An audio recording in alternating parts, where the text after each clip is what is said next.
ya. Dari salah satu kunci keberhasilan sebagai seorang muslim ya, yaitu tentang produktivitas, yaitu tentang manajemen waktu. Nah, bagaimana agar kita bisa menjadi seorang ibu yang fokus, produktif, nanti juga kalau kita menjadi ibu yang fokus dan produktif, insya Allah kita bisa mendidik anak-anak kita menjadi lebih baik lagi, seperti itu. Um, saya mau coba lihat dulu nih teman-teman, coba dong tulis oke yang sudah siap untuk bersama-sama belajar di sini. Mana semangatnya, saya lihat dulu nih. Bisa ketik oke.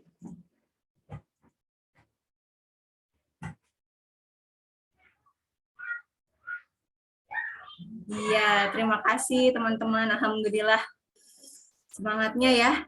Waktu kita hanya sampai 17.15, jadi tanpa berpanjang lagi, saya mau sapa dulu Teh Kiran nih. Assalamualaikum Teh Kiran. Waalaikumsalam, Teh. Sehat? Alhamdulillah. Gimana ini di Bandung, lagi mendung atau panas nih sore hari ini? Ya, alhamdulillah hari ini masih cerah ya, seharian panas. Cuman emang kalau Bandung tuh suka nggak terduga gitu ya. Kadang ujung-ujung hujan gitu ya, cuacanya teh berubah-ubah. Alhamdulillah. Udah vaksin nih? Alhamdulillah udah, Teh. Yang pertama ya, mungkin, atau yang udah sampai yang kedua nih? Udah selesai, Oh, udah alhamdulillah. selesai. Ya, Nah, alhamdulillah. Ini Teh Kiran saya bacakan dulu ya CV-nya ya. ya mangga, Teh. Nah, insya Allah teman-teman semua kita akan belajar dengan Teh Kirani Anjasmara. Beliau memang punya passion di bidang parenting dan self development. Saya bacakan terlebih dahulu biodatanya. Aktivitasnya, masya Allah ya, sangat banyak ya di tengah kesibukannya menjadi seorang ibu dari 2 orang anak. Aktivitasnya adalah beliau adalah Sekretaris Regional Ibu Profesional Bandung. Mungkin teman-teman IIP Bandung sudah mengenal Teh Kiran ya, seperti itu. Kemudian mahasiswa kampus Ibu Pembaharu IIP, leader co-hosting Kirana Family Hexagon City, inisiator forum motivasi Sri Salman ITB Bandung, founder komunitas Oxto Paradisa, dan banyak lagi teman-teman bisa baca di sini. Pengalaman organisasinya juga sudah tidak di lagi ya, banyak sekali pengalaman organisasinya dari 2020. Beliau adalah mentor pendidikan fitrah kelas Bunda Kisaran. Kemudian teman-teman tolong dikondisikan dulu ya, mic-nya mungkin bisa di-unmute terlebih dahulu, seperti itu.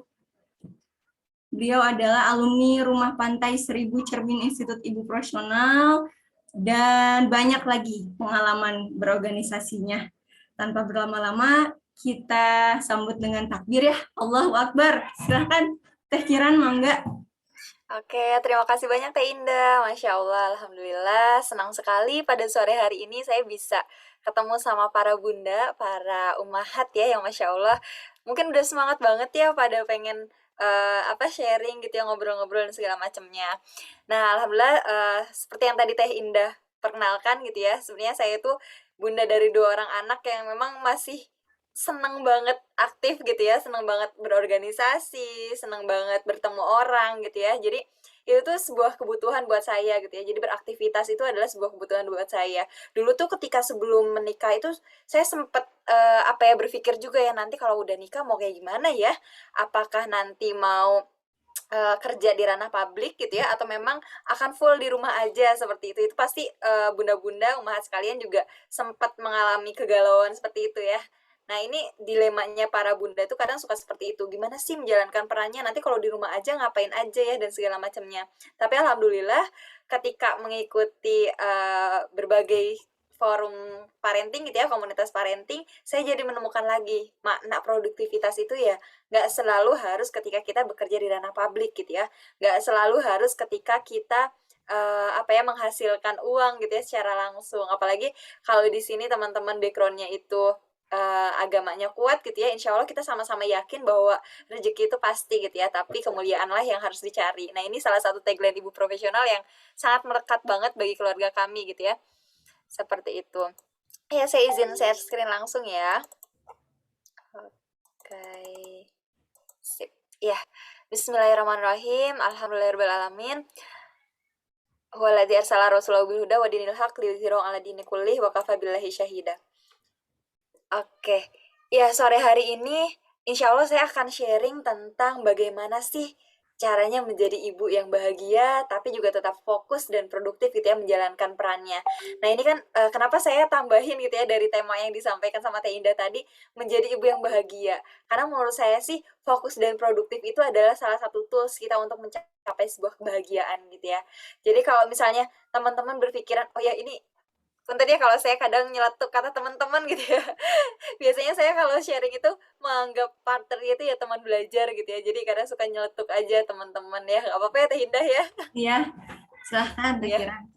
ya ini menjadi ibu yang bahagia karena bahagia ini adalah kunci. Ketika seorang ibu bisa menemukan kebahagiaannya, maka dia akan menularkan kebahagiaannya kepada keluarganya dan juga seisi rumahnya gitu ya. Dan dia juga bisa menjadi seorang ibu yang produktif di luar gitu ya. Kenapa? Karena ketika bahagia itu sudah ditemukan dimanapun itu, maka dia akan bersungguh-sungguh untuk belajar gitu. Itu yang saya pahami tentang karakter seorang ibu ya. Seorang ibu itu luar biasa banget, masya Allah gitu ya. Ketika kita sebelum menikah kan kita nggak kebayang ya nanti kalau jadi istri tuh kayak gimana. Terus nanti sudah jadi istri kita nggak kebayang nih nanti punya anak tuh kayak gimana gitu ya, ngurusin anak tuh kayak gimana, manajemen waktunya tuh kayak gimana, itu nggak kebayang banget. Tapi ketika kita bahagia memiliki anak gitu ya, kita berusaha untuk memberikan yang terbaik untuk pasangan dan anak-anak kita seperti itu ya. Makanya bahagia ini adalah kunci utama sebelum kita nanti turunkan lagi kepada bagaimana caranya kita fokus dan produktif tapi juga tetap bahagia gitu ya. Kita berusaha memaknai setiap perjalanan hidup kita sebagaimana itu merupakan sebuah sarana ibadah dan salah satu jalan kita untuk menjadi rahmatan lil alamin untuk sekitar kita juga gitu ya. Oke, ya kita mulai dulu dengan bacaan basmalah bersama-sama ya. Sekali lagi, bismillahirrahmanirrahim. Ada dua pijakan yang ingin saya sampaikan kepada teh-teh, bunda-bunda, ummahat sekalian gitu ya sore hari ini. Yang pertama itu adalah, yuk kita niatkan lagi sesi sharing kita kali ini sebagai ajang beribadah menuntut ilmu kepada Allah Subhanahu wa taala, meningkatkan kualitas diri dan juga terus mengharapkan ridho Allah Subhanahu wa taala. Nah, nih bunda-bunda sekalian, teh-teh semuanya, bagi yang belum izin ke pasangannya, ke anaknya, yuk kita sambil izin dulu ya. Mudah-mudahan forum kita sore hari ini bisa menambah berkah ketika kita sudah mendapatkan izin dari pasangan kita, dari suami kita gitu ya, dari anak-anak kita. Jadi sambil dikondisikan, sambil dikasih tahu, ayah, nak, bunda mau belajar dulu nih sore hari ini, doakan ya semoga dapat ilmu yang berkah dan bisa diamalkan gitu ya. Karena itu adalah poin utama menurut saya ketika kita menuntut ilmu. Ketika kita berusaha untuk menuntut ilmu di mana-mana, tapi kita nggak dapet restu nih dari suami kita misalnya, atau kita maksakan nuntut ilmu tapi anaknya dalam kondisi yang tidak baik-baik aja gitu ya. Nah itu kan pasti kita juga nggak tenang ya belajarnya. Nah mangga sambil minta izin kita sambil meluruskan niat gitu ya lillahi ta'ala.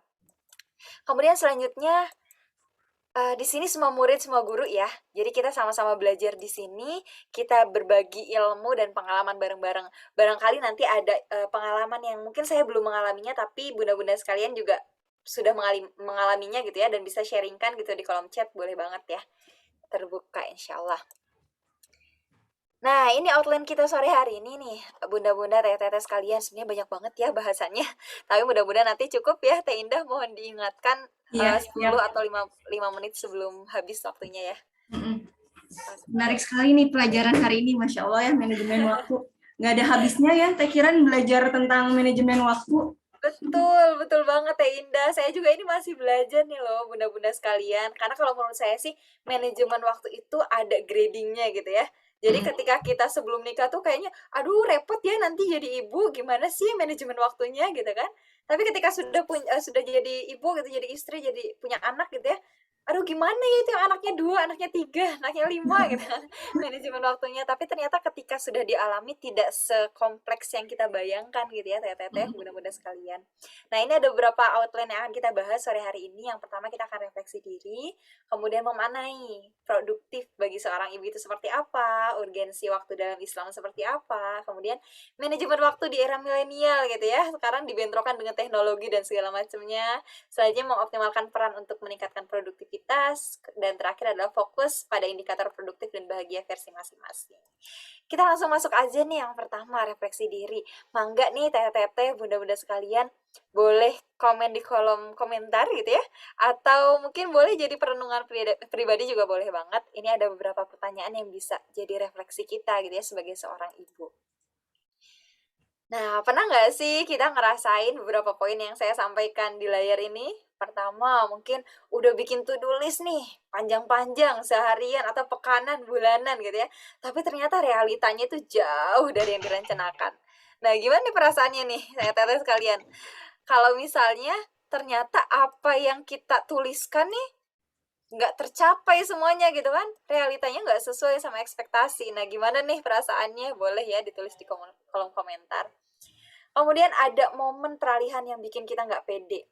Mungkin teteh-teteh, bunda-bunda sekalian tuh dulunya itu aktivis nih ya. Ketika masih kuliah, ketika masih sekolah tuh aktivis. Kayaknya aktivitasnya padat banget ya, sibuk banget. Setiap hari tuh kerjaannya syuro gitu ya. Atau misalnya pergi kemana-mana dan segala macamnya. Kemudian sekarang sudah menjadi emak-emak dasteran gitu ya. Jadi ibu rumah tangga yang sehari-harinya tuh di rumah aja, hidupnya tuh ya pengennya tuh pakai daster aja, ya udahlah nggak usah repot gitu ya, dandan ngapain sih dandan di rumah gitu ya, padahal mah kan utamanya dandan itu di rumah ya, karena memang kita punya kewajiban apa ya, menjadi penghias mata pasangan kita seperti itu ya.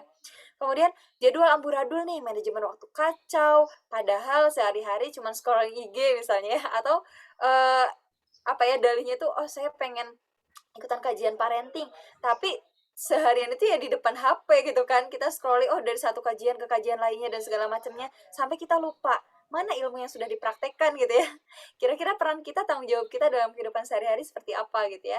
Atau misalnya hidup tuh ngalir gitu aja, kita tuh rasanya kayak nggak ada yang menantang gitu. Setiap hari itu bangun pagi, nyuci, masak, mandiin anak gitu kan, siap-siap PJJ dan segala macamnya gitu ya, sampai sore tuh udah kok seharian tuh gini-gini aja hidupnya ya, kok nggak ada yang bisa saya hasilkan, atau misalnya ngerasa nggak produktif dan segala macamnya gitu kan, atau misalnya merasa diri itu nggak produktif tadi ya, selalu membandingkan diri kita dengan diri orang lain. Misalnya nih, bunda-bunda sekalian ngelihat, oh itu si Ren Sungkar tuh keren banget ya, dia udah punya penghasilan sekian-sekian dengan segala macamnya gitu ya, atau misalnya Zaskia Adgameka gitu ya, anaknya tuh banyak tapi dia tuh masih bisa gitu ya update status, atau misalnya jualan-jualan, seneng-seneng, liburan dan segala macamnya. Atau misalnya siapa gitu ya, teman kita tuh, oh ada nih yang dia tuh, oh keren ya dia udah bisa keliling Indonesia, keliling dunia dan segala macamnya gitu ya. Sedangkan kita cuma bisa ngeliatin dari layar handphone aja misalnya update-nya dan segala macamnya. Itu misalnya Insecure ya merasa pikiran biasanya ya kalau apa? habis ngeliatin insecure gitu, kalau misalnya udah Iya ngeliatin bener. story-nya orang, aduh ya Allah kenapa hidup saya seperti ini gitu ya. Bener banget Teh Indah, bener-bener. Nah ini yang sering dirasakan oleh Mm-mm, para mm-mm. bunda gitu ya. Saya juga pernah ngalamin gitu ya ketika masa-masa baru nikah tuh, apalagi baru resign kerjaan gitu ya, dimana yang biasanya itu kita oh survei ke sana ke sini gitu ya, harus di rumah aja ngeliatin anak, aduh ngapain ya ngerjain ini, oh kayaknya udah beres, yang ini udah beres, atau bahkan wah ini udah diberesin udah aut-autan lagi gitu kan, jadi insecure bener ya tadi ngelihat orang lain, atau misalnya merasa gelisah, hampa gitu ya, kayak kehilangan arah, jadi hidup aku tuh ngapain aja sih gitu ya, kok kayaknya perannya nggak membahagiakan dan segala macamnya gitu ya. Nah yuk sore hari ini kita coba gali bareng-bareng ya teteh-teteh sekalian, kira-kira apa sih yang makna produktif gitu ya, yang ada di benak para bunda sekalian sore hari ini. Boleh nih, kira-kira ada yang mau menyampaikan nih? Nggak nih, boleh secara langsung atau di kolom chat juga ya, boleh. Kira-kira apa sih makna produktif menurut teteh-teteh bunda-bunda sekalian? Coba-coba, boleh pengen tahu nih. Atau dari Teh Indah dulu boleh nih, Kak Teh Indah gimana nih makna produktif menurut Teh Indah? Yang terbayang seperti apa sih? Makna produktif kalau menurut saya sih masih bergantung dengan manajemen waktu ya Teh Kiran, gimana caranya kita sebagai ibu bisa mengoptimalkan waktu sebaik mungkin gitu sih. Iya iya iya, Masya Allah. Bener ya, bagaimana kita mengoptimalkan waktu sebaik mungkin. Karena kan kadang kita nggak ngerasa ya, tahu-tahu hari itu berlalu begitu cepat, iya nggak sih? Ini ibu-ibu yang di rumah aja biasanya tuh, oh kayaknya kok udah habis lagi, kok udah sampai Jumat lagi. Bahkan selama pandemi ini mungkin bisa jadi lupa hari gitu ya, karena ngerasanya Iya. tuh waktu berlalu begitu cepat, tapi manajemennya kita masih belum kerasa gitu ya, seperti apa. Nah boleh ya nanti kalau ada yang mau menyampaikan pendapatnya boleh ditulis di kolom chat ya. Oke, nah selanjutnya ini nih, kalau menurut saya pribadi nih, teteh-teteh sekalian, Mm-mm. produktif itu ada dua macam sebenarnya. Yang pertama itu bersifat profit, yang kedua itu bersifat benefit. Kadang kan kita mikirnya, oh produktif itu ya pikirannya tuh ya menghasilkan sesuatu gitu ya. Ada yang didapatkan, apakah misalnya itu uang gitu kan, atau misalnya karya atau apa. Ih kerennya ibu itu mah di rumah aja tapi penghasilannya banyak misalnya kayak gitu. Atau keren banget ya itu si teteh itu ternyata selama di rumah aja dia menghasilkan 5 buku misalnya kayak gitu ya. Itu kan sering yang kita pikirkan gitu ya, oh ternyata menghasilkan sesuatu yang bisa dinilai secara materi gitu ya. Nah, ternyata produktif itu nggak cuma sekedar profit, ada produktif dari segi benefit. Manfaat apa sih yang bisa kita dapatkan dari waktu yang berlalu gitu ya. Jadi kalau menurut saya sendiri produktif itu adalah ketika kita bisa terus bergerak dan memberi manfaat bagi minimalnya itu diri kita sendiri atau bahkan sekitar kita dalam hal apapun gitu ya yang kita bisa gitu ya. Tinggal bagaimana kita menaikkan level produktivitas kita. Jadi kalau misalnya teman-teman tete-tete sekalian ini, bunda-bunda sekalian menganggap bahwa wah waktu saya dipakai apa aja nih seharian, coba aja ditulis sehari ini ngapain aja ya, dari pagi dari bangun tidur sampai mau tidur lagi gitu ya, ditulis aja semuanya. Kira-kira apa nih, ada hal yang manfaat nggak nih dari waktu yang kita lakukan gitu ya selama satu harian. Jangan-jangan ternyata kita berkelumit dengan dunia domestik aja tapi nggak ada manfaat yang kita dapatkan gitu kan, yang ada kita ngeluh terus misalnya, ih capek ya urusan domestik nggak beres-beres misalnya, atau ini anak ya ampun udah diberesin rumahnya diaut-aut lagi dan segala macamnya gitu ya. Nah itu yang sering muncul gitu ya di antara para bunda para ibu sekalian itu, mengeluh mengeluh dan mengeluh tanpa mengevaluasi kira-kira mana nih skala produktivitas kita, mana nih yang harusnya kita isi dengan hal-hal yang lebih bermanfaat tapi malah kita abaikan dengan hal-hal yang lalai misalnya gitu ya. Kan yang lalai seperti apa? Misalnya nih, nonton nih, nonton boleh nggak? Boleh nggak nih kita nonton? Boleh. Boleh, boleh ya. Ini ibu-ibu biasanya me time-nya rata-rata nonton nih. Ngedrakor boleh nggak? Nah, Boleh. bebas sih. Kalau nonton itu boleh-boleh aja sebenarnya, sah-sah aja ya nggak Teh Indah ya? Iya, Teh Indah suka betul. nonton nggak Teh Indah? Suka, apalagi mungkin me time bareng suami ya. Baru bisa Betul, me time-nya sama adalah banget nih Teh nonton Indah. mungkin ya. Iya, saya juga me time bareng suami itu ngagendain seminggu sekali nonton gitu ya. Boleh nggak? Boleh, nonton tuh boleh loh. Tapi yang tidak boleh itu ketika kita ketagihan gitu kan. Kita sehari-hari tuh nonton terus sampai lupa peran-peran kita yang lain, tugas-tugas kita yang lain seperti itu. Makanya penting banget nih kita mengatur manajemen waktu ini ya. Manajemen waktu itu maksudnya itu kan berarti kita mengelola ya. Mengelola waktu yang kita lakukan ini dipakai untuk apa aja. Apalagi dalam sebuah keterangan kan sebuah hadis menyebutkan bahwasanya ada beberapa hal yang sering dilupakan oleh manusia, yaitu ketika sehat ketika sakit gitu ya baru diingat, terus waktu luang nih, waktu luang yang sering dilupakan gitu, kita ngerasanya tuh oh hidup tuh cepet banget ya berlalunya, kayaknya nggak ada waktu luang sama sekali, padahal kita tuh sering ngisi dengan scrolling IG misalnya atau ngelihat status WA itu kan kadang hal yang sepele ya sebenarnya tapi bisa menghabiskan waktu gitu ya, atau misalnya hal-hal lain yang mungkin kurang berfaedah gitu ya, memberikan dampak manfaat pada kita gitu ya. Nah kemudian kenapa sih kita harus memperhatikan waktu gitu ya, apa sih urgensinya waktu dalam Islam gitu ya. Nah ini ada beberapa poin yang saya sarikan dari beberapa sumber. Yang pertama itu adalah banyak surat dalam Al-Quran yang diawali dengan waktu gitu ya, bahkan Allah pun bersumpah dengannya, sampai ada satu surat yang benar-benar mengkaji tentang waktu gitu ya, yaitu surat Al-Asr ya, A'udzubillahiminasyaitonirrajim, Bismillahirrahmanirrahim, wal asr, demi waktu gitu ya, demi masa. Betapa apa ya berharganya waktu itu sampai Allah pun bersumpah atas nama waktu gitu ya, atas nama waktu. Padahal kan banyak gitu ya yang bisa dijadikan sumpah gitu ya dan segala macamnya. Tapi sampai satu surat itu sendiri itu disebut demi masa. Bersumpah atas nama waktu. Apalagi surat-surat lainnya gitu ya banyak banget ya, waktu duha dan segala macamnya itu Allah bersumpah dengan membawa nama waktu gitu ya. Kemudian itu yang kedua itu sholat sebagai patokan waktu produktif. Kadang kita tuh berpikir gimana sih caranya manajemen waktu gitu ya. Kayaknya susah banget belajar manajemen waktu dan segala macamnya. Padahal dalam Islam sendiri, sholat itu salah satu sarana yang Allah fasilitasi untuk kita, kaum muslimin gitu ya, untuk memanage waktu kita. Ya kan kerasa nggak sih ketika habis subuh kita beraktivitas ngurusin urusan rumah, masak dan segala macamnya. Kemudian sudah ada azan zuhur. Masya Allah udah zuhur lagi. Kita langsung berhenti kan ya aktivitas itu. Idealnya itu kita hentikan aktivitas sebelumnya, kemudian kita sholat, baru kita switch ke agenda selanjutnya gitu kan. Nah, ternyata waktu sholat ini sebagai peringatan kita tentang manajemen waktu. Ketika dalam rentang sholat subuh sampai sholat zuhur, kira-kira apa sih hal produktif yang kita lakukan gitu ya? Kira-kira hal apa yang bermanfaat untuk diri kita, untuk anak kita, keluarga kita gitu ya, untuk masyarakat sekitar? Ada nggak sih hal bermanfaat yang sudah kita lakukan tentang sholat subuh sampai zuhur itu gitu ya? Nah itu kita bisa evaluasi nih setiap sholat nih. Masya Allah, ternyata seharian ini dari subuh sampai zuhur, aku nggak ngapa-ngapain ya. Dari tadi pak-pik-pak di dapur terus. Tapi ternyata belum beres-beres gitu ya sampai sekarang. Urusan dapur belum beres, anak udah teriak-teriak, lapar misalnya. Suami udah mau datang, kita belum beresin ruang tamu, misalnya seperti itu. Itu kan menjadi pengingat ya. Berarti kita bisa bikin milestone setiap waktu sholat. Setiap zuhur kita evaluasi lagi dari subuh sampai zuhur itu apa nih yang sudah kita lakukan, zuhur ke asar apa, asar ke maghrib apa, maghrib ke isya apa gitu. Itu kita harus bikin nih milestone-nya dari masing-masing waktu itu gitu ya.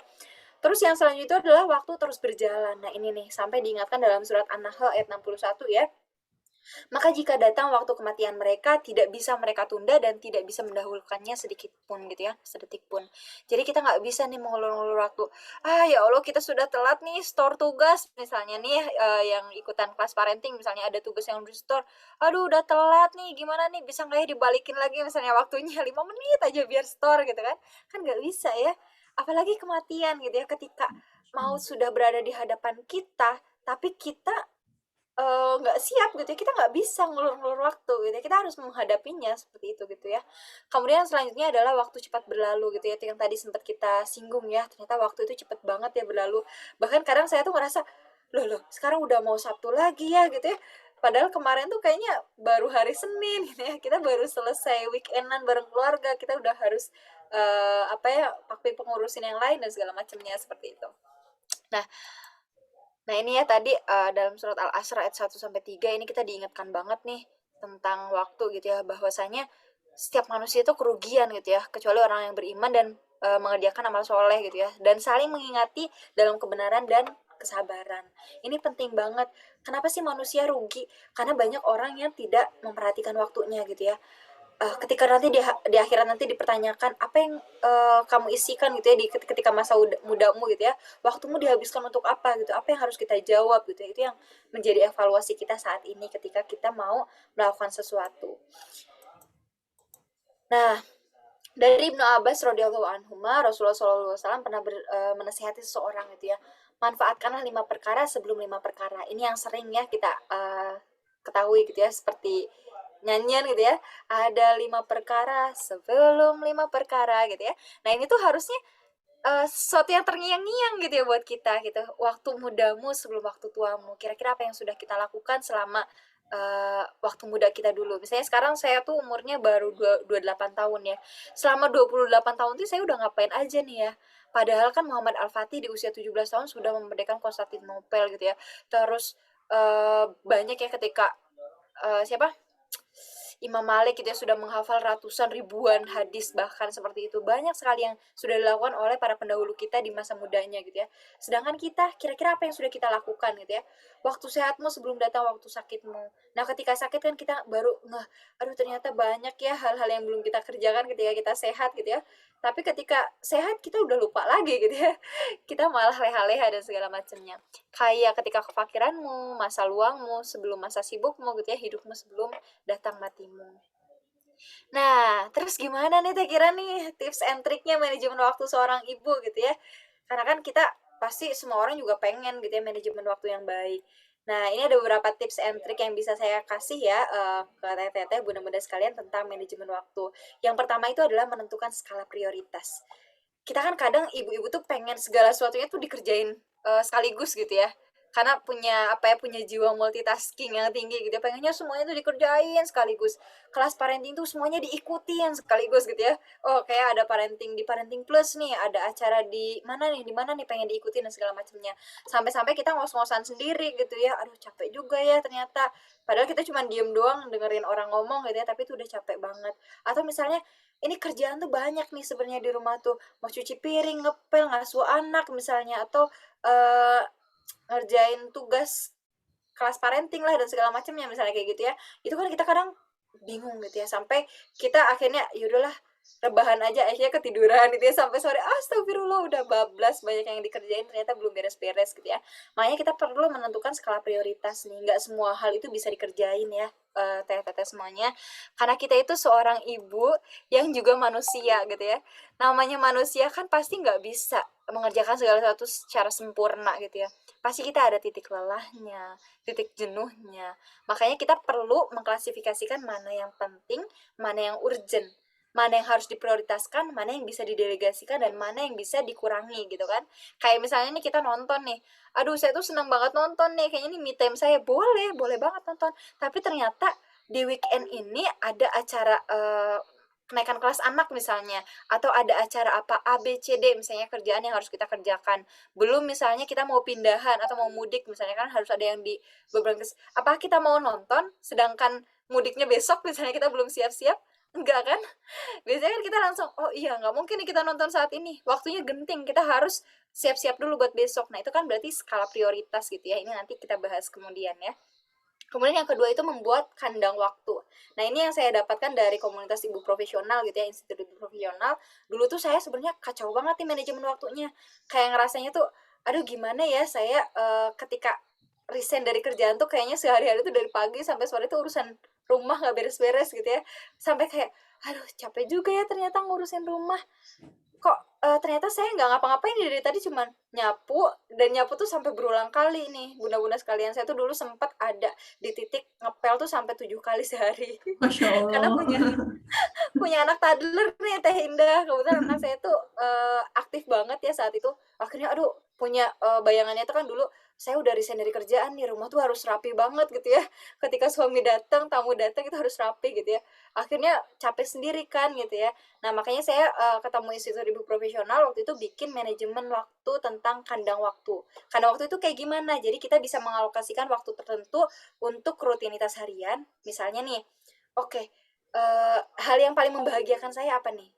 Prioritas utama saya apa nih setelah tadi menentukan prioritas ya? Ternyata prioritas utama saya itu adalah membersamai anak. Berarti itu prioritas utama kan? Urusan domestik, masak dan segala macam itu kan berarti bukan prioritas utama, tapi harus kita kerjakan. Jadi kita kasih kandang waktu nih. Urusan domestik harus selesai sebelum jam 8 pagi misalnya, sebelum suami berangkat kerja. Dan bisa dilanjutkan ketika jam 8 malam, ketika anak sudah istirahat misalnya kayak gitu. Berarti kan dari rentang jam 8 pagi sampai jam 8 malam, kita bebas melakukan hal yang menyenangkan buat kita, atau hal yang produktif menurut kita. Atau misalnya hal yang jadi prioritas kita gitu ya. Misalnya prioritasnya adalah membersamai anak, berarti jam 8 pagi sampai jam 8 malam, prioritas utama kita adalah membersamai anak.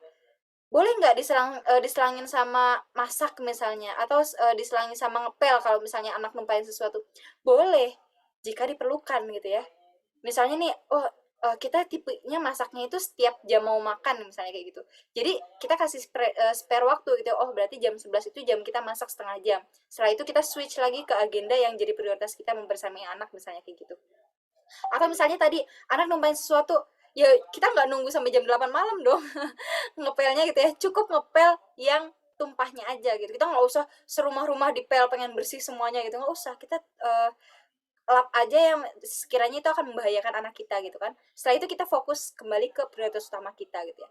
Nah untuk beres-beres keseluruhan domestik secara keseluruhan ya sebelum jam 8 sama setelah jam 8. Nah itu karena waktu, jadi 8 ke 8 gitu ya, idenya. Kalau misalnya saya dulu kayak gitu, 8 ke 8 gitu ya waktunya. Nah teman sekalian silahkan ditentukan kira-kira jam berapa nih kandang waktunya nih, kapan kita bisa melakukan domestik, kapan kita bisa melakukan hal yang menjadi prioritas kita lainnya gitu kan, hal yang menyenangkan buat kita, karena kita juga butuh happy kan melakukan sesuatu gitu ya.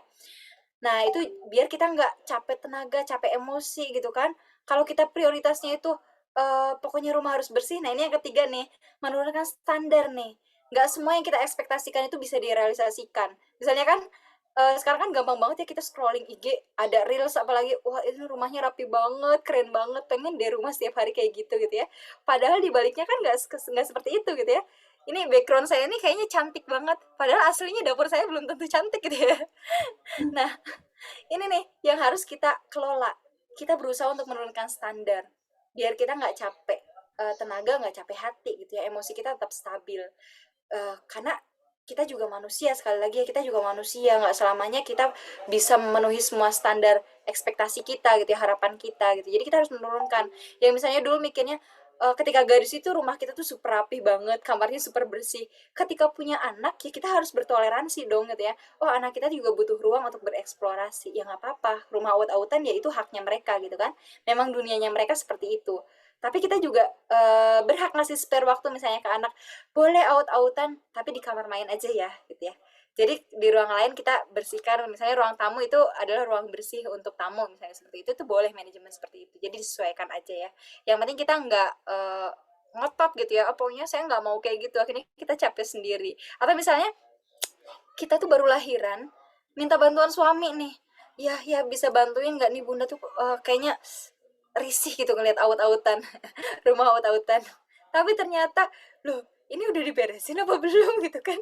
Ternyata standar kita dengan standar suami kita itu beda gitu ya, rapih. Menurut kita itu belum tentu dipahami oleh suami kita sama gitu kan. Kata suami kita mah ini udah rapih rumah teh, tapi menurut kita enggak. Akhirnya kita kekeh, ini kan belum bersih ya, ini kan harus dibersihin nih selanya dan segala macamnya. Nah, akhirnya kan kita nggak bisa mendelegasikan peran kita kepada orang lain. Kenapa? Karena standar kita terlalu tinggi gitu kan. Itu. Jadi kita harus bisa menurunkan standar. Yang selanjutnya itu adalah membuat to-do list harian. Nah, ini tadi membuat kandang waktu itu bagi sebagian orang memudahkan, tapi bagi sebagian orang itu nggak cocok gitu ya. Kita juga bisa pakai metode to-do list gitu ya, to-do list. Jadi kita tuliskan kira-kira target harian kita apa, sehari ini kita mau ngapain aja sih. Oh, kita mau nemenin APJJ, mau nyetrika baju misalnya, terus mau ngerjain tugas dari Parenting Plus misalnya kayak gitu ya. Mau apalagi kita tuliskan misalnya, atau kita punya target, kita tuh hobi nulis nih.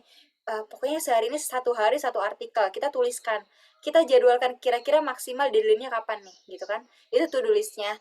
Kita ngerjainnya kapan ya sesuai keluangan kita gitu ya, nanti tinggal dicoret-coret aja. Oh ini ternyata artikel sudah selesai, coret. Oh PJJ udah selesai, coret. Oh setrika udah selesai, coret gitu kan. Itu to do list. Kemudian yang selanjutnya itu adalah fleksibel tapi tetap punya target gitu ya. Nah ini ada tipikal orang yang fleksibel gitu, karena kan namanya ibu-ibu tuh nggak bisa ya runtut terus gitu ya sesuai dengan yang kita rencanakan tadi. Kadang tuh kita pengen jam 8 berangkat jalan-jalan misalnya ya, kita mau jalan-jalan. Tapi ternyata anak baru berangkat jam setengah 8. Ya kan nggak bisa kan jam 8 pas kita udah langsung berangkat, itu nggak bisa. Pasti kita harus nyiapin ini dulu dan segala macamnya. Nah, sebagai seorang ibu itu kita harus tetap fleksibel gitu ya. Walaupun kita sudah punya kandang waktu, kita sudah punya to-do list, kita sudah punya targetan prioritas dan segala macamnya. Tapi ketika realisasi tidak sesuai dengan harapan gitu kan, jadi kenyataan itu nggak sesuai dengan apa yang kita harapkan, ya kita harus tetap fleksibel. Oke, jam setengah 8 anak baru bangun, kita harus switch agenda. Oh kita nggak bisa nih kejar tiket kereta jam 8 misalnya ya. Ini kalau misalnya kita tiketnya yang bisa dibeli langsung gitu ya. Kalau misalnya udah janjian berarti kita harus ada spare waktu juga, waktu jaga-jaga misalnya setengah jam atau 1 jam untuk jaga-jaga gitu ya, barangkali kita belum siap.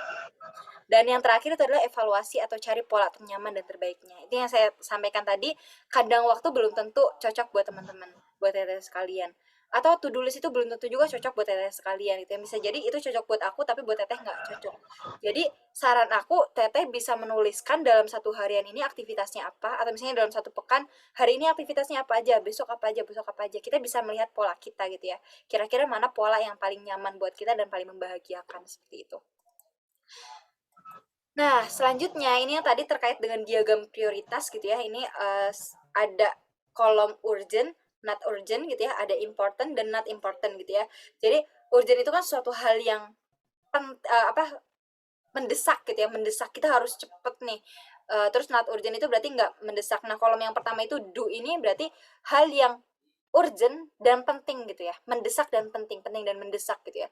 Kemudian kayak gimana sih contoh kegiatan yang penting dan mendesak, misalnya anak kebangun dari tidur gitu kan, terus nangis, itu kan penting dan mendesak gitu ya, khawatir dia jatuh dari kasur atau apa, berarti kan kita lagi nyuci piring, ya tinggalin dulu cuci piringannya, kita langsung ngecek anak kita gitu ya. Atau misalnya ada gempa bumi misalnya, atau ada deadline seperti itu ya, yang sekiranya itu memang harus diprioritaskan. Selanjutnya ada kolom urgent tapi urgent tapi nggak important gitu ya. Nggak important, misalnya nih apa nih, suatu hal yang bisa jadi nggak membahagiakan buat kita gitu ya. Misalnya, oh ini di sini ada telepon misalnya gitu. Kalau telepon bisa bisa jadi urgent dan important gitu ya, tergantung kondisinya. Misalnya hal yang membahagiakan kalau menurut saya tuh ya, urgent tapi nggak oh sorry, urgent not important, jadi suatu hal yang mendesak tapi tidak penting gitu ya, tidak penting, bisa jadi tadi ya telepon gitu ya, telepon, atau misalnya ada WA nih, jarang-jarangnya nih aku di chat sama Teh Indah nih, kenapa gitu ya, berarti kan itu hal yang bisa jadi urgent tapi nggak penting, belum tentu penting gitu ya kan, kita nggak tahu, belum klarifikasi gitu ya, kita baru tahu ketika kita sudah menerima telepon atau buka WA-nya gitu kan.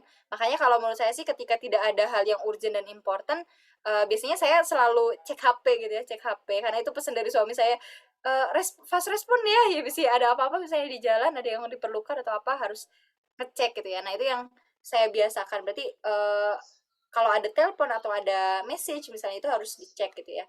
Kemudian apalagi nih, ada hal yang urgent tapi not important. Misalnya nih, kalau menurut saya sih, hal yang saya tuh nggak suka sebenarnya, tapi itu harus dilakukan gitu ya. Saya tuh nggak suka, kayaknya menurut saya itu tuh nggak penting gitu, tapi itu harus dilakukan. Misalnya nih, lipetan numpuk misalnya, lipetan numpuk atau misalnya setrikaan, saya tuh nggak suka nyetrika nih, tapi itu harus dikerjain, itu urgent. Kalau nggak disetrikain atau nggak dilipetin, kayaknya baju-baju numpuk misalnya kayak gitu. Nah, ini bisa didelegasikan nih Teh. Kita delegasikan apakah dengan laundry atau misalnya ART panggilan misalnya yang buat ngelipetin baju doang atau nyetrikain baju gitu ya, atau macam-macam gitu ya, banyak. Ini didelegasikan. Bukan berarti ini nggak penting buat keluarga kita kan, ketika itu nggak penting buat kita misalnya seperti itu bisa jadi urgent, hal yang harus segera diselesaikan. Nggak mungkin kan kita nunggu kita mood dulu gitu ya, baru kita beresin jemuran, cucian gitu, bajuan udah numpuk dan segala macamnya seperti itu. Kemudian ada hal yang not urgent tapi important gitu ya, ini sebenarnya nggak urgent tapi ini important, penting, misalnya family time gitu kan, terus perencanaan mingguan, sebenarnya ini deadline-nya itu hari Sabtu, tapi sekarang tuh hari Jumat, atau misalnya deadline itu hari Sabtu, sekarang hari Senin, masih lama nih waktunya. Selagi kita belum ada hal yang urgent important atau urgent not important, ya kita harus mengerjakan gitu ya suatu hal itu, karena itu uh, penting gitu ya, penting untuk dilakukan gitu ya, tugas itu, daripada nanti mepet deadline, kita kelupaan, ketiduran misalnya gitu kan, itu harus dikerjakan. Atau misalnya tadi family time gitu kan, ini suatu hal yang kalau yang nggak urgent sih sebenarnya, kita pengen family time setiap seminggu sekali sama keluarga misalnya kayak gitu, ternyata suami itu ada ini ada meeting misalnya dadakan di agenda family time kita, jalan-jalan kita gitu kan. Akhirnya bagaimana nih? Kita harus berpikir, oh kita harus menundanya gitu, nggak masalah kan? Karena ini nggak urgent, tapi kita harus menundanya pada waktu tertentu. Ini important karena ini menyangkut bagaimana kita membangun bonding dalam keluarga misalnya seperti itu gitu ya. Atau misalnya olahraga gitu, olahraga biasanya itu kita setiap minggu pagi itu olahraga, ternyata aku diundang nih ngisi materi di Parenting Plus misalnya kayak gitu kan. Itu kan berarti suatu hal, olahraga itu sebenarnya penting buat menjaga kesehatan tubuh kita gitu ya, tapi itu nggak urgent gitu ya, kita bisa men-switch-nya ke agenda yang lain gitu kan. Atau misalnya hal yang bisa kita delete gitu ya, jadi not urgent dan not important gitu ya, itu tete-tete sekalian, mangga nanti di rumah masing-masing silahkan di list gitu ya, mana hal yang urgent, not urgent gitu ya, urgent important, urgent not important, atau misalnya not urgent, not important, dan segala macamnya gitu ya, silahkan ditulis. Nah, mana yang harus dilakukan lebih dulu? Ini ada ya keterangannya. Silahkan lakukan yang urgent, important dulu. Do. Ini bisa dilakukan sesegera mungkin. Kemudian yang kedua itu decide gitu ya.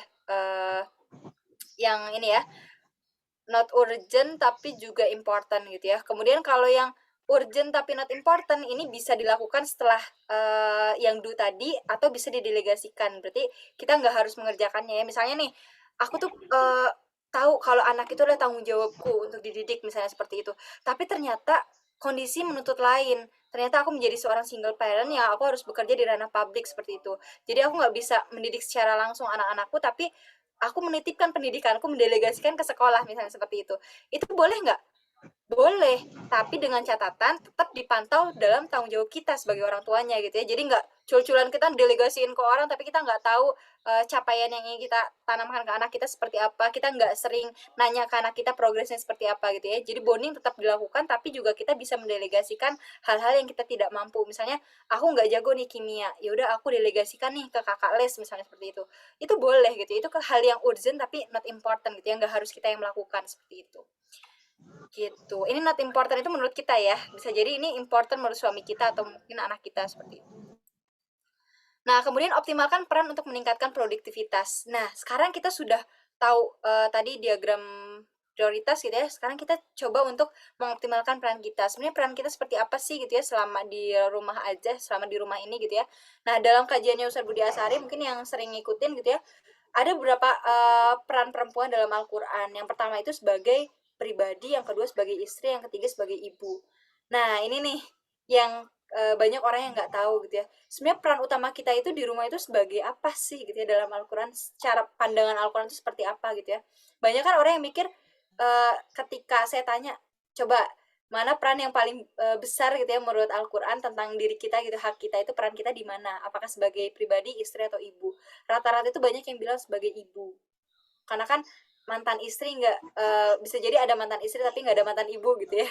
Jadi makanya banyak orang yang menyatakan bahwasanya peran yang paling penting, paling prioritas itu adalah sebagai ibu. Tapi ternyata ketika dikaji dalam kajiannya Ustaz Budi Asari itu peran yang paling utama itu yang paling banyak presentasinya dalam Al-Quran itu adalah sebagai seorang istri. Nah ini nanti mangga dicek aja ya ayat-ayatnya, bisa di searching juga.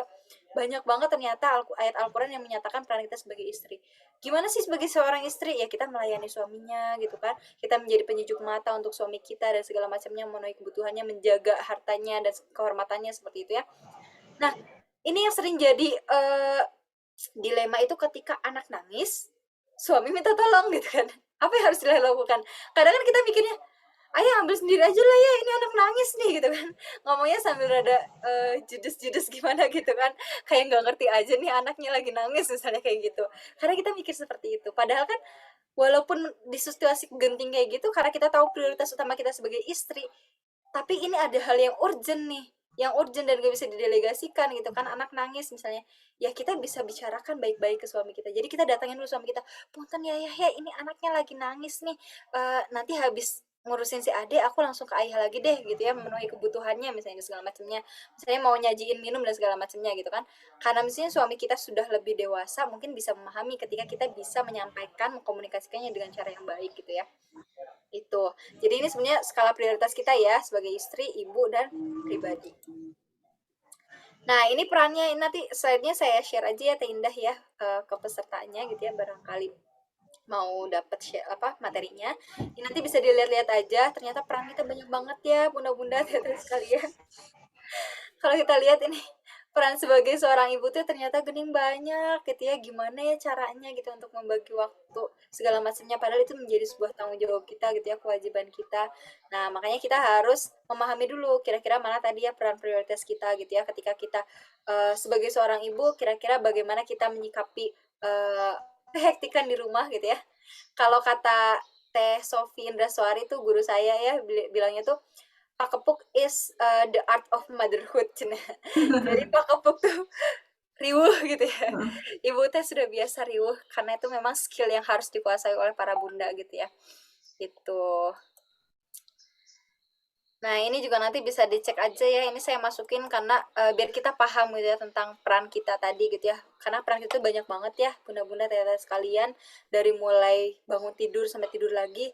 Yuk kita nanti di rumah evaluasi diri aja, kita list kira-kira apa sih yang jadi tanggung jawab harian kita gitu ya. Apa yang biasanya kita lakukan rutinitasnya. Nah, mungkin nanti kita ada saatnya kita harus apa ya, mensyukuri dan berterima kasih gitu ya pada diri kita karena kita sudah melakukan yang terbaik gitu ya hingga saat ini seperti itu. Nah, ini fokus pada produktivitas kita gitu ya. Ini setiap bunda berhak bahagia, tinggal bagaimana dia menentukan kebahagiaan seperti apa yang sesuai dengan versi dirinya masing-masing gitu ya. Nah ini kadang kita tuh mikir, wah gimana sih saya bisa produktif kayak Teh Indah nih, bikin forum parenting dan segala macamnya gitu kan. Padahal kan mungkin sambil ngurusin ini itu dan segala macamnya. Lupakan gitu ya, hempaskan cerita orang lain nih bunda-bunda sekalian. Sekarang yang dipertanyakan adalah bagaimana sih diri saya bisa bahagia gitu. Kira-kira apa sih parameter kebahagiaan saya? Kira-kira menurut saya tadi produktif itu apa sih gitu ya. Nah ini tadi kan belum ada yang jawab nih ternyata di kolom chat. Mangga ya mau menuliskan kira-kira menurut bunda-bunda sekalian, teteh sekalian, apa sih makna produktif menurut kita gitu ya? Apa sih makna bahagia menurut kita? Boleh ya dituliskan di kolom chat gitu ya. Atau nanti di sesi tanya jawab bolehlah kalau ada yang mau mengalirkan rasa langsung gitu ya. Raise hand. Nah, sekarang saya mau ngajak pemanasan dikit-dikit ya. Pemanasan dikit-dikit. Teteh boleh bentar-bentar saya coba ini dulu ya.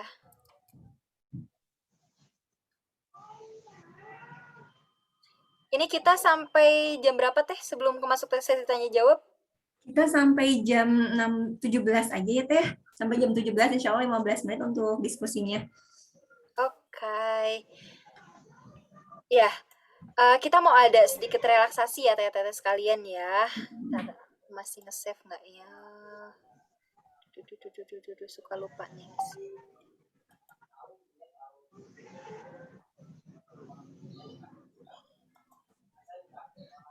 Nggak apa-apa deh, nggak usah pakai itu. Nah, sekarang saya mau ngajak kayak Teteh sekalian untuk apa ya?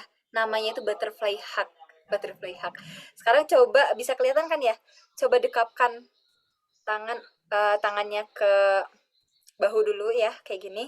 Ini yang suka nonton drakor nih katanya, katanya tuh ada di drakor It's Okay Not to Be Okay gitu ya. Itu kan ada yang disuruh meluk dirinya itu apaan sih gitu ya. Nah ini sebenarnya salah satu metode terapi psikologi gitu ya, terapi psikologi yang namanya butterfly hug.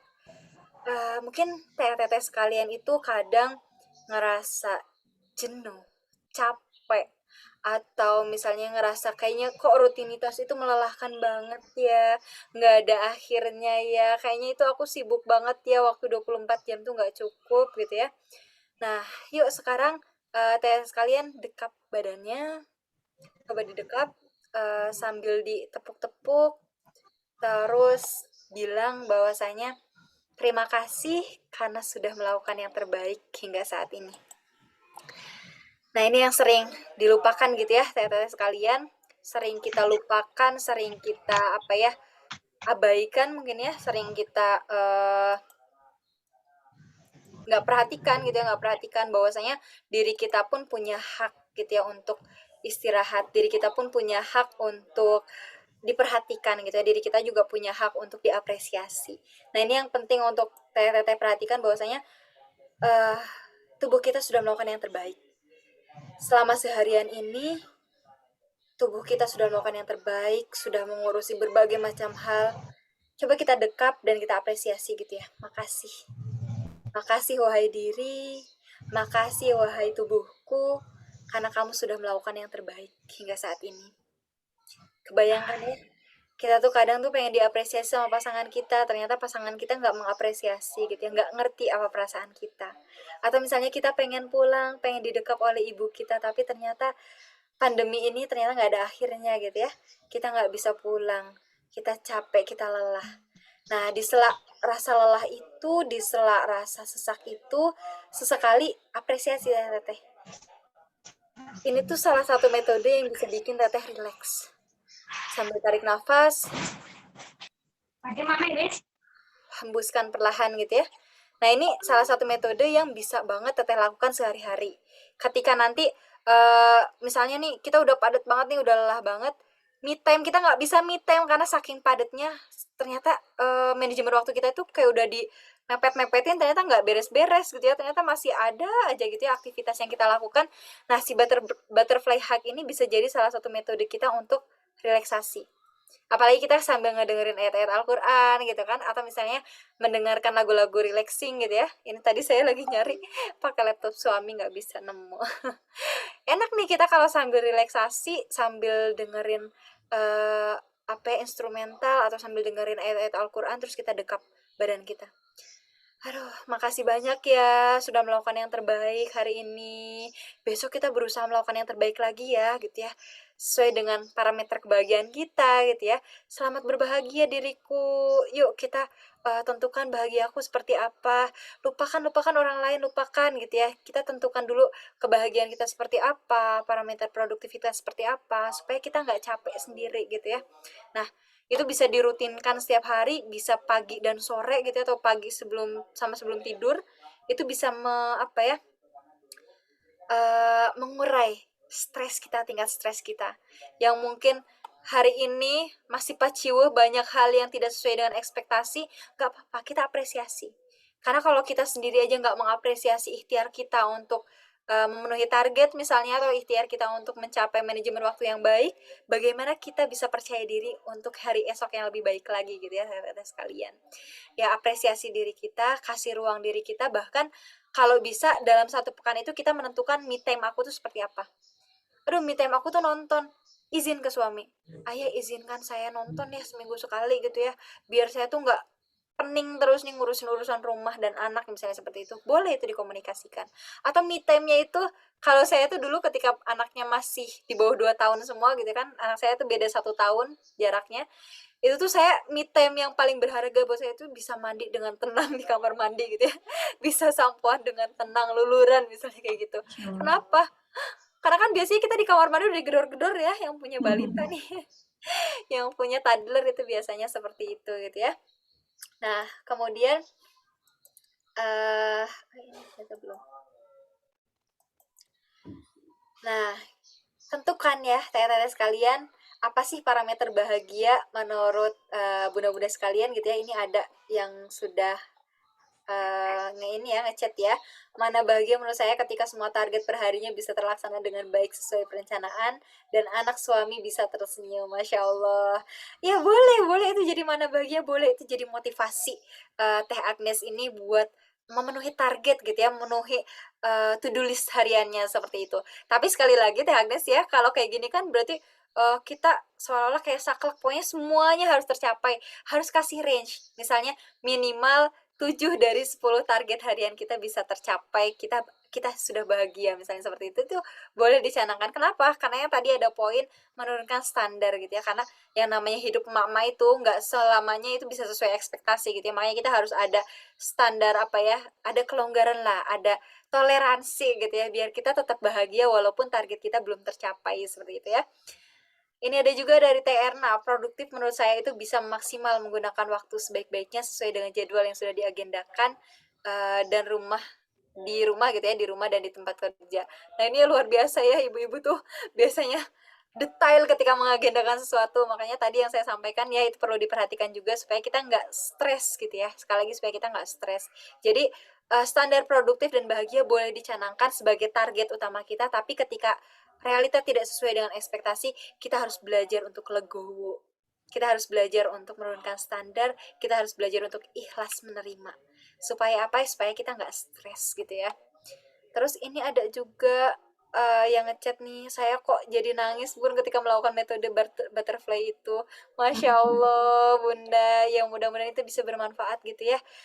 Sebenarnya ini padahal saya nggak pakai lagu gitu ya, nggak pakai lagu. Biasanya saya pakai instrumental atau murotal gitu ya, sebagai biasanya itu lebih nyentuh kalau kita pakai musik atau pakai instrumen apa, ayat Al-Quran tadi gitu ya. Saya kok jadi nangis ketika melakukan metode butterfly itu. Nah bisa jadi memang selama ini tuh kita kurang mengapresiasi diri gitu ya, teteh bunda-bunda sekalian, atau kita belum memberikan jeda pada diri kita untuk bernafas dengan bahagia sesuai dengan parameter kebahagiaan kita gitu ya. Makanya mangga dirutinkan, itu boleh dirutinkan nanti sesinya sendiri, apalagi di sepertiga malam sambil kita mengadu sama Allah, sambil kita apresiasi diri kita mengadu sama Allah, apa yang kita keluhkan kita keluarkan gitu ya, supaya kita lebih lega dan kita nggak gampang stres gitu ya. Nah ini fokus pada parameter produktif dan pencapaian kita, jangan fokus pada parameter produktif dan pencapaian orang lain, karena tugas kita hanyalah mengoptimalkan apa yang ada di diri kita ya, mengoptimalkan peran peradaban yang Allah membangun pada kita, dan terus berproses menjadi versi yang lebih baik lagi dengan pastinya ikhtiar, doa, tawakal yang maksimal. Setelah itu ya kita sabar dan syukur gitu ya.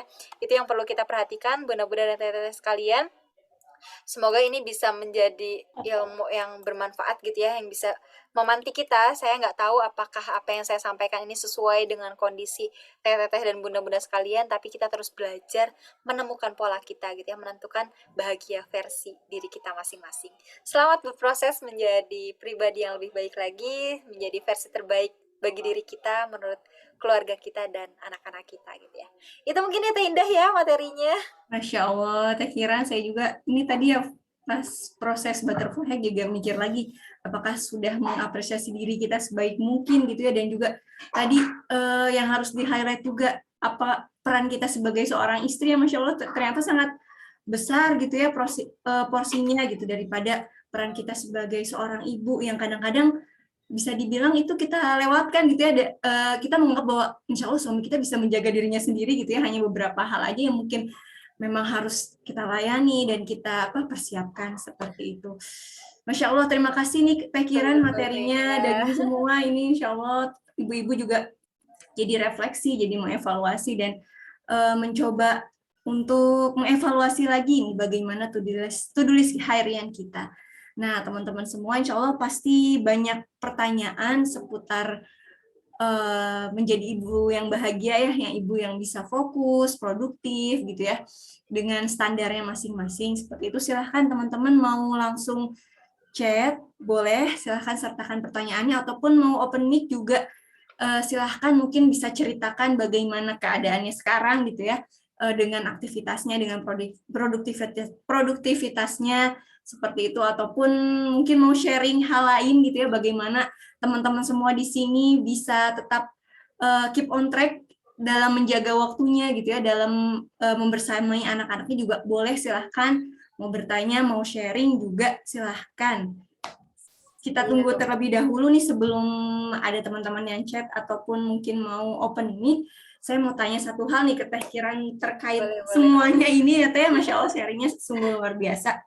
Ini saya penasaran banget nih dengan aktivitasnya Teh Kiran yang luar biasa ya di ranah di ranah publik seperti itu ya. Aktivitas apa mungkin ya agar bisa tetap menjaga kita tetap punya ide yang cemerlang gitu ya Teh ya, punya kesehatan yang baik gitu ya dari sisi spiritual juga. Kira-kira Teh Kiran punya life hack-nya gitu, nggak tentang cara untuk bisa tetap cemerlang gitu, maksudnya dalam hal berpikir gitu ya, dalam hal menjaga kesehatan gitu, mungkin Teh Kiran bisa sampaikan. Iya, iya, Masya Ini Allah, Masya Allah. rahasianya gitu ya.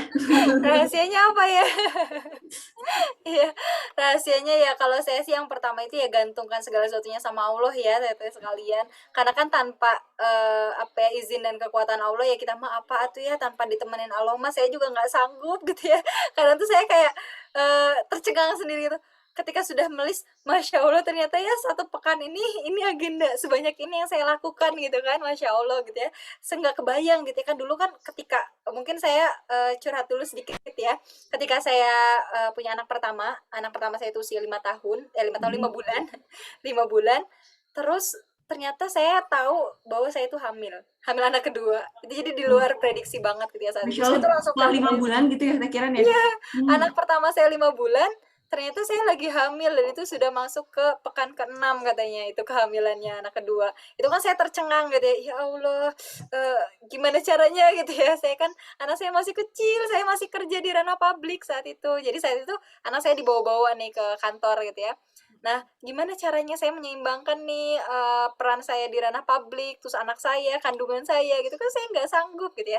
Ada satu titik yang saya memikirkan seperti itu, tapi kemudian saya konsul ke bidan dan bidan saya bilang kayak gini, Bu, ketika Allah memberikan ibu sebuah amanah gitu ya, berarti Allah yakin bahwa ibu mampu.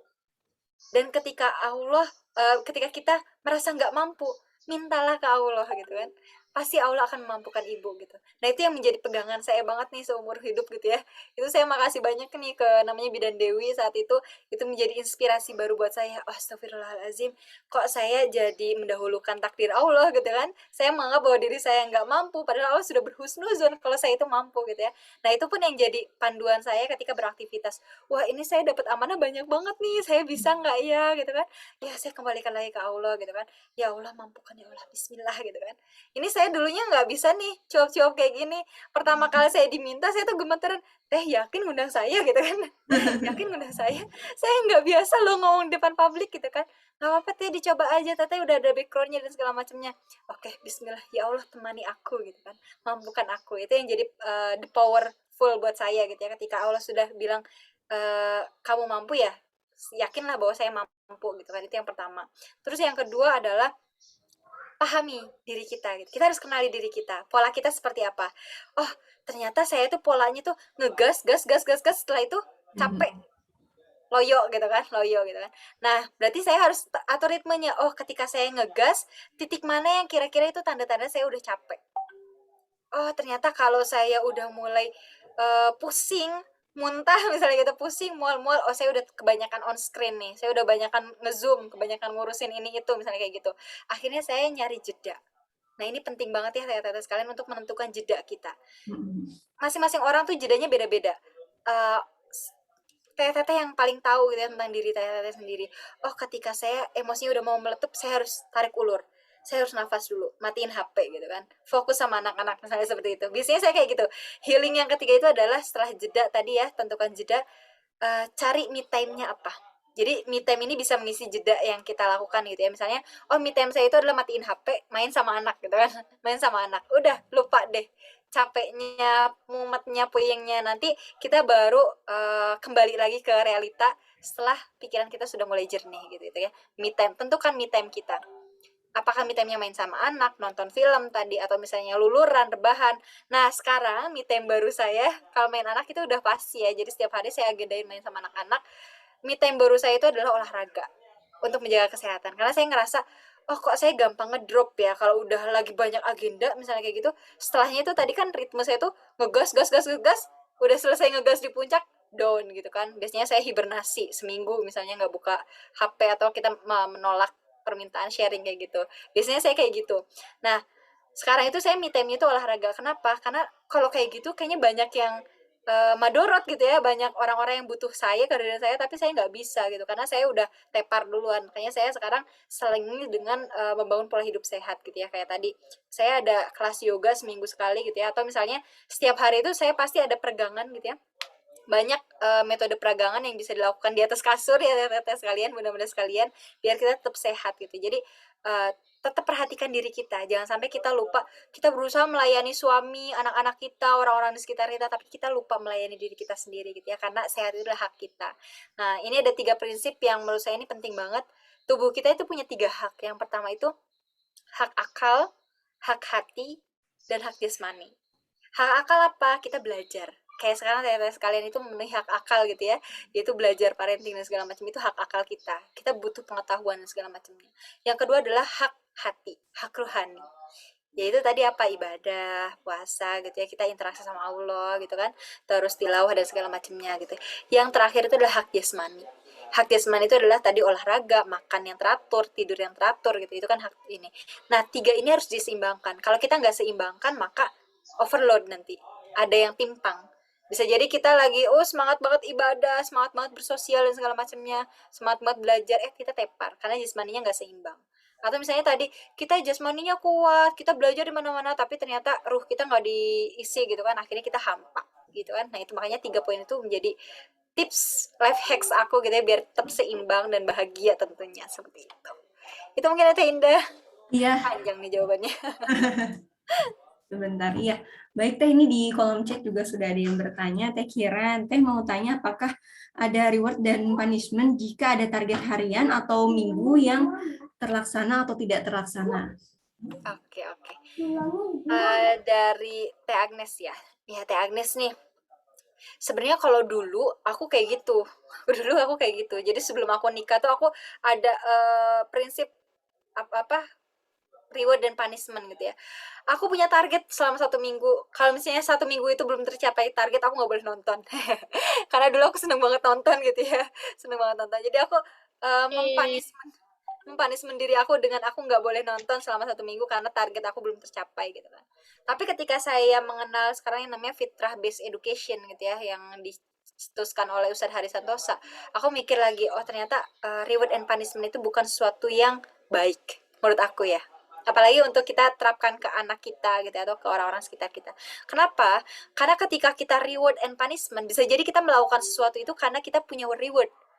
Oke, aku harus nyelesain target aku biar aku bisa nonton. Berarti kan tujuan utamanya itu adalah nonton gitu kan, bukan kesadaran kita gitu kan, bukan kesadaran kita. Begitu pula ketika anak kita, "Dek, puasa ya. Nanti kalau puasanya tamat 30 hari Bunda kasih apa ya, Bunda kasih Barbie yang sama rumah-rumahannya," misalnya kayak gitu. Itu kan berarti anak akan puasa targetnya itu dapat Barbie itu, bukan karena kesadaran gitu. Makanya kalau saya sendiri sekarang nggak menerapkan reward and punishment, tapi kesepakatan dan konsekuensi. Jadi apresiasi dan konsekuensi.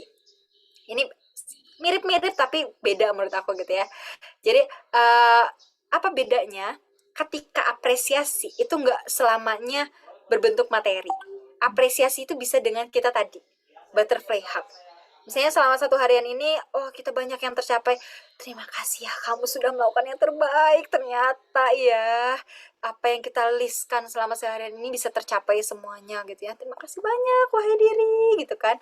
Diapresiasi gitu. Kita apresiasi, terus kita uh, apa ya, kasih jeda buat diri kita. Kira-kira apa hal yang paling membahagiakan dari apa ya, to-do list yang kita lakukan selama seharian ini gitu kan.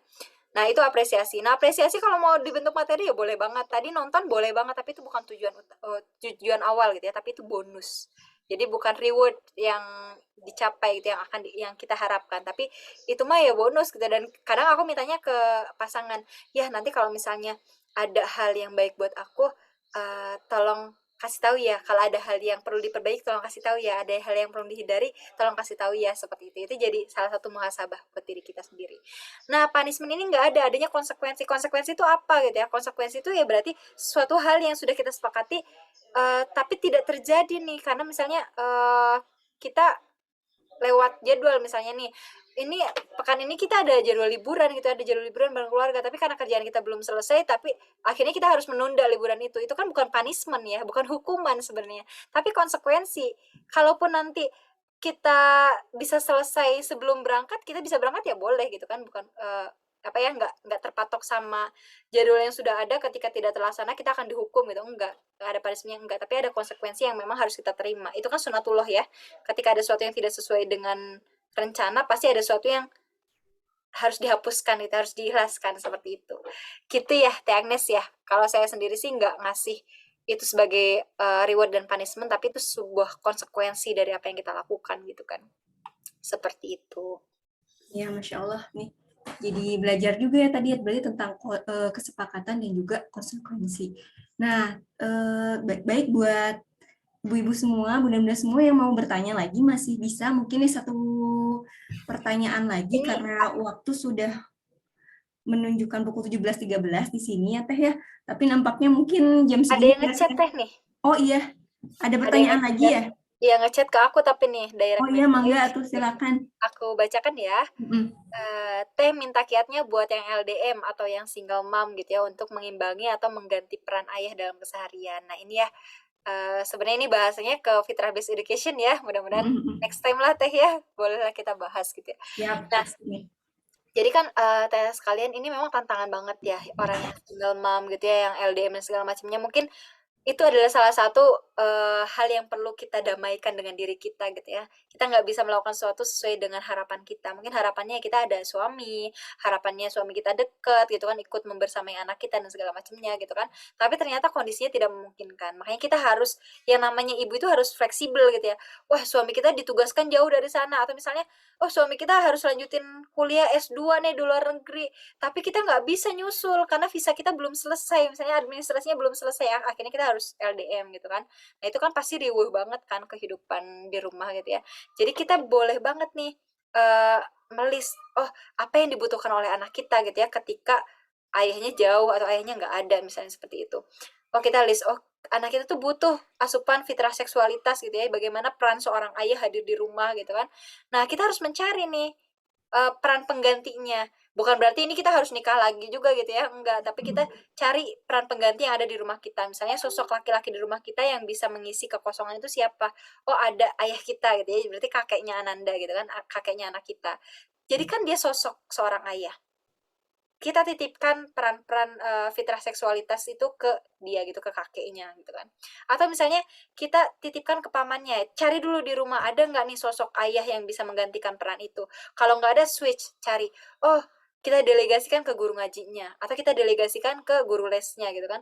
Atau misalnya apa ini kalau anaknya laki-laki ya, kalau anaknya perempuan ya tentu baiknya sih internal keluarga, kalau nggak ada ya kita bisa menceritakan tentang sosok laki-laki ideal gitu kan, seperti apa gitu ya selama di rumah gitu kan. Nah ini sebenarnya out of topic ya, nggak apa-apa, ini pengetahuan aja. Jadi bukan berarti ya tadi nggak ada pasangan kita, jauh dari pasangan kita berarti kita keteteran sendiri, enggak, tapi kita cari sosok lain yang bisa memenuhi itu gitu ya. Bahkan kalau kata Ustadz Hari Santosa, jika memang diperlukan ya menikah lagi nggak apa-apa gitu, karena memang itu adalah hak anak kita, kehadiran sosok ayah itu hak anak kita gitu kan. Jangan sampai kita menjauhkan apa ya, menjauhkan itu gitu, menjauhkan peran itu dari yang dibutuhkan oleh anak kita, seperti itu ya. Ini di luar topik sebenarnya, mudah-mudahan bisa membantu. Iya, Teh, ini pertanyaan terakhir mungkinnya dari Teh Nia. Siap, Cara siap. menemukan kebahagiaan diri sendiri bagaimana ya selama ini flat saja menjalani kehidupan rutinitas sebagai ibu Iya, rumah iya, iya. tangga. Masya Allah. Nah ini nih ya yang memang gampang-gampang susah sebenarnya tehnya ya. Yang pertama harus dilakukan adalah mengenal diri kita sendiri. Kita teh udah berusaha mengenal anak kita, karakternya seperti apa, bakatnya seperti apa, potensinya seperti apa. Sekarang kita tanya, sudah belum sih kita mengenal diri kita sendiri? Udah belum sih kita mengevaluasi diri kita, kira-kira apa sih yang bikin kita seneng? Nah, kalau misalnya teman-teman kenal talent mapping, itu ada 4 poin yang bisa jadi kriteria. Kriteria itu hal bahagia atau passion kita. Passion itu kan suatu hal yang bikin kita berbinar gitu kan. Itu yang pertama itu adalah, pertama, enjoy. Kita senang melakukan itu. Ternyata bisa ngelis nih aktivitas seharian, kira-kira aktivitas mana yang bikin kita bahagia gitu, senang ngelakuinnya. Yang kedua itu isi, gampang. Kita udah mah seneng, terus kita gampang sih sakit cepen gitu ya, kita udah beres gitu ya. Misalnya nih, Teh Indah tuh senang banget sharing, misalnya ngomong gitu kan. Bagi orang kan itu susah ya ngomong 5 menit aja di depan umum itu kayaknya susah banget. Tapi kok Teh Indah tuh enak banget ya, oh mungkin itu adalah passionnya. Berarti Teh Indah harus ada alokasi waktu untuk bicara gitu kan. Misalnya nih mau sharing atau misalnya mau IG live atau misalnya apa, sekarang kan banyak, atau di videoin, di share di YouTube itu boleh banget gitu. Itu bisa dilakukan gitu ya. Tadi berarti yang pertama itu cari yang enjoy, menyenangkan, membahagiakan buat kita. Hal mana yang bikin kita berbinar-binar itu ditentukan gitu ya. Misalnya ada 4 list kegiatan atau peran yang bikin kita berbinar-binar. Misalnya kalau aku nih ya, aku seneng pertama public speaking, aku seneng ngomong. Yang kedua aku seneng berorganisasi. Yang ketiga aku seneng traveling, jalan-jalan gitu kan. Terus yang keempat aku seneng apa ya, aku seneng ngajak main anak kali ya. Jadi yang ngajak main anak itu aku seneng gitu. Jadi 4 hal ini kira-kira mana yang mau kita lakukan dulu gitu kan, itu kita bisa menemukan bahagia kita. Oh ternyata di antara 4 ini tuh ada yang ngajak main anak, aku senang sih senang, tapi kalau kalau ada tapinya gitu kan, itu berarti oh berarti ini bukan passion kita, kita nggak terlalu bahagia gitu ya, nggak, bukan suatu hal yang bikin kita bahagia banget, tapi karena memang kita menjiwai peran kita akhirnya kita bahagia gitu kan. Oh ternyata aku senangnya tadi, aku senangnya ngomong, ternyata ya diantara ini semua traveling mah ya nggak ada waktu, pandemi kayak gini kita stres jadinya kan kalau misalnya nggak traveling misalnya. Berarti apa nih diantara ini? Oh ngomong, aku senang ngomong gitu kan. Berarti inilah passion yang bikin kita bahagia. Carilah ranah produktif di poin kebahagiaan kita itu tadi ya. Jadi enjoy, isi, excellent, excellent, earn dulu, earn itu menghasilkan sesuatu. Ternyata ya aku tuh ngomong biasa aja, aku mah senang-senang aja gitu ya sharing. Ternyata ada yang ngirim sesuatu lah, ada yang ngasih uang lah dan segala macam. Padahal aku nggak minta loh gitu kan. Berarti itu kita earn itu menghasilkan sesuatu gitu ya. Menghasilkan sebuah karya atau profit benefit tertentu gitu ya, menghasilkan manfaat. Kita ngomong tuh ya hobi aja, senang aja. Tapi ternyata menurut Teh Indah, menurut ini adik saya tuh ada Puspa nih, senang Oh, banget ikutin sesi sharing saya gitu. Ih Masya katanya Allah. bisaan ya misalnya sharing. Loh, aku mah Pantesan kirain saya ini namanya Teh Kiran, tapi ini adiknya atau gimana ya namanya hampir iya sama. adik saya nih Puspa Kirana nih. Iya. Nah, itu kan maksudnya kayak menurut saya sih biasa aja gitu, biasa aja. Ternyata diapresiasi oleh orang lain, berarti earn, menghasilkan sesuatu dan bahkan excellent. Bagus gitu ya. Kita bagus melakukan hal itu gitu. Nah, itu berarti sesuatu hal yang bikin kita berbinar, bahagia, bikin kita passionable gitu ya, passionable banget kita gitu. Nah, itu bisa teteh bisa menentukan ranah produktifnya di bidang itu gitu kan. Tapi kalau misalnya di antara 4 tadi ada yang hilang, mungkin itu bukan ranah produktif teteh gitu kan, bisa jadi ada ranah produktif lain yang belum ketemu gitu. Caranya gimana nemuinnya ya? Di list aja, bisa pakai asesmen gitu kan, tadi asesmen psikologi, talent mapping dan segala macamnya. Atau teteh cuma cukup bikin namanya melingkar mekar kalau kata Ustaz Hari itu.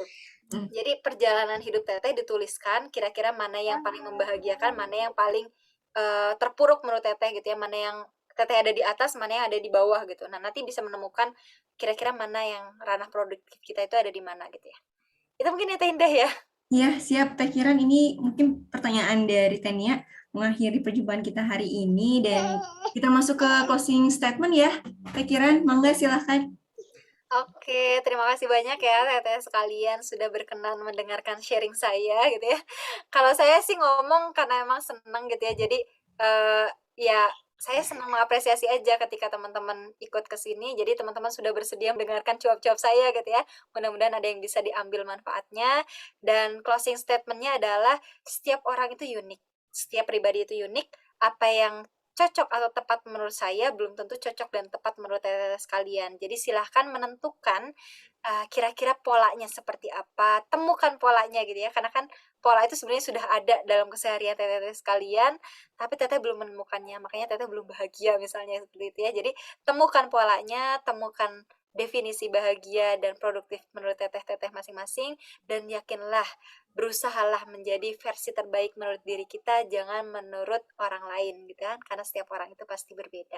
Itu mungkin ya Teh Indah ya, terima kasih banyak, mohon maaf atas segala kekurangannya. Assalamualaikum warahmatullahi wabarakatuh. Waalaikumsalam warahmatullahi wabarakatuh. Terima kasih Teh Kiran nih atas sharingnya hari ini ya. Jadi kita juga semakin berbinar-binar ya.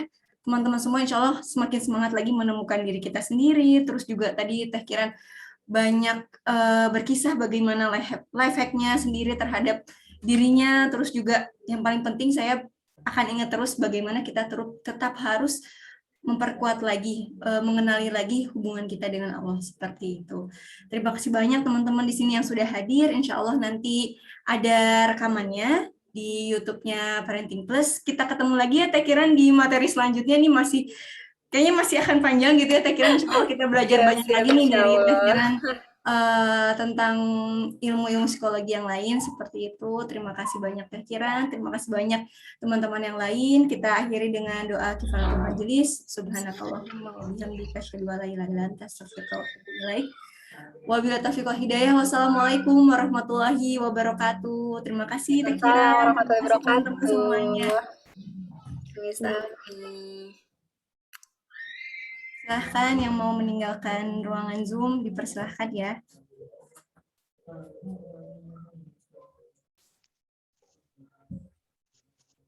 Izin live ya Teh ya. Ya, mangga Teh Kiran.